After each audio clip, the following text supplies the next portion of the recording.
करते। देखिए पहले हमने बच्चे वाक्य किए, अब वाक्य के ही साथ बेटा हमारे हैं रचना के आधार पर वाक्य के भेद।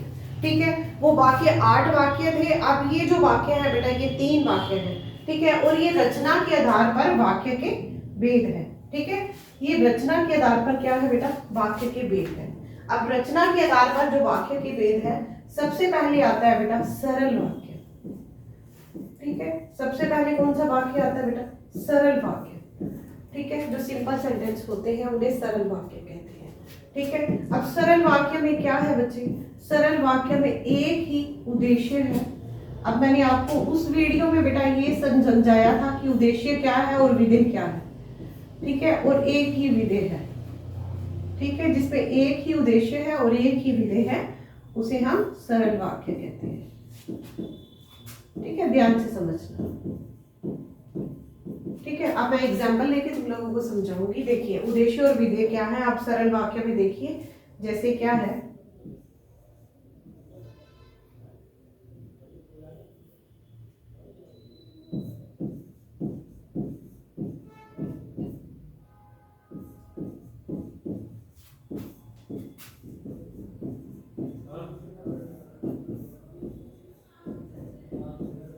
सीता एक अच्छी लड़की है। ठीक है बेटा, ये एक सरल वाक्य है, सिंपल सेंटेंस है।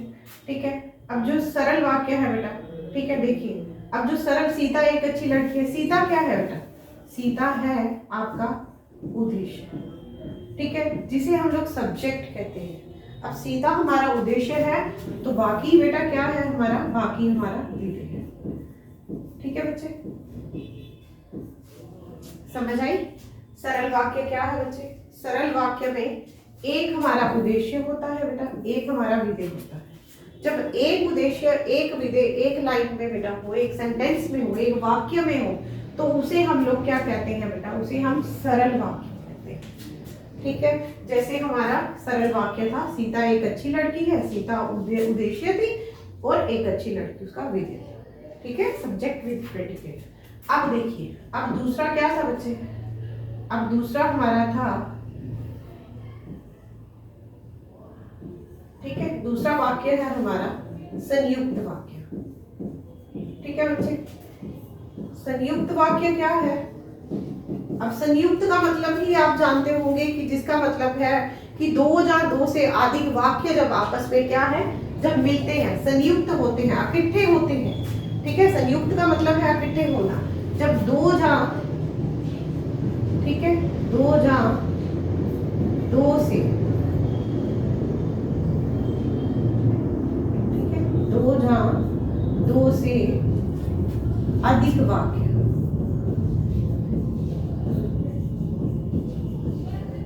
ठीक है, जब एक उपवाक्य में आ जाते हैं, दो या दो से अधिक वाक्य जब एक वाक्य में आ जाते हैं, ठीक है, तो उसे हम संयुक्त वाक्य कहते हैं। ठीक है, अब आप बोलोगे, देखिए अब संयुक्त वाक्य में क्या है बेटा, अब दो या दो से अधिक वाक्य, मतलब दो भी वाक्य हो सकते हैं और तीन भी वाक्य हो सकते हैं, उससे ज्यादा भी हो सकते हैं, तो मिलकर क्या बनाते हैं बेटा, एक संयुक्त वाक्य बनाते हैं। जैसे सीता ने पढ़ाई की और गीता ने भी पढ़ाई की। ठीक है बच्चे, अब यहाँ पे सीता भी पढ़ाई कर रही है और लगा के गीता भी पढ़ाई कर रही है। जिस वाक्य में बेटा और आता है, किंतु आता है, परंतु आता है, ठीक है, ये वाक्य बेटा क्या है, संयुक्त वाक्य। कौन से वाक्य है बच्चे, ये संयुक्त वाक्य है। ठीक है,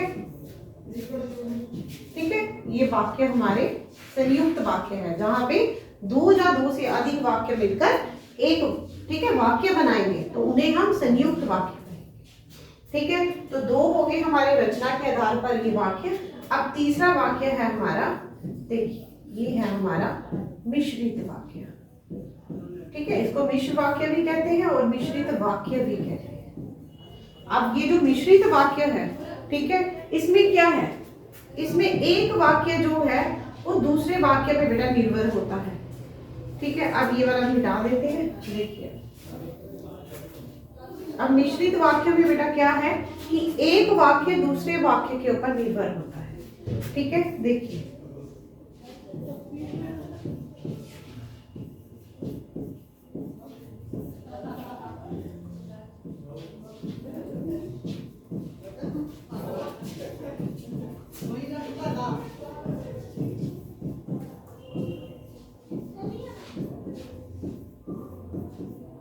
ठीक है, अब इसकी एक एग्जांपल से समझाते हैं हम लोग। देखिए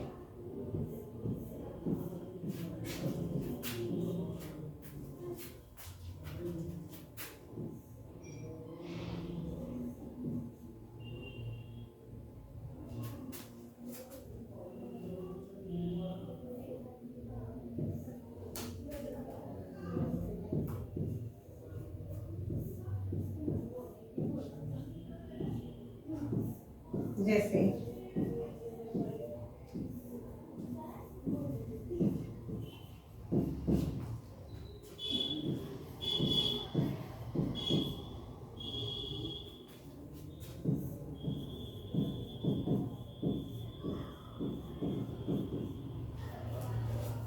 अच्छा ये रहने दो।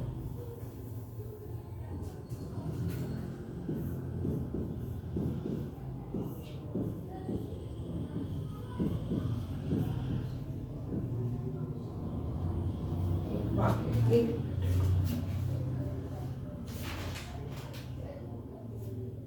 देखिए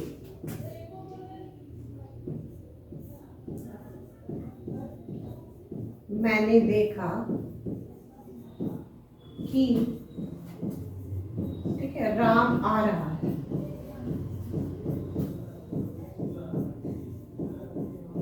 ठीक है, अब देखिए अब मिश्रित वाक्य में क्या था बेटा, मैंने देखा कि राम आ रहा है। अब एक वाक्य जो है बेटा दूसरे वाक्य के ऊपर क्या है, निर्भर है। अब मैंने देखा, मैंने क्या देखा भाई, ठीक है, मैंने क्या देखा कि राम आ रहा है, मतलब एक वाक्य दूसरे वाक्य के ऊपर निर्भर है। ठीक है, अब ये जो मिश्रित वाक्य है बेटा, अब ये सरल वाक्य है, इसमें एक उद्देश्य और एक विधेय होता है। संयुक्त वाक्य में बेटा दो या दो से अधिक वाक्य जो है वो संयुक्त वाक्य बनाते हैं।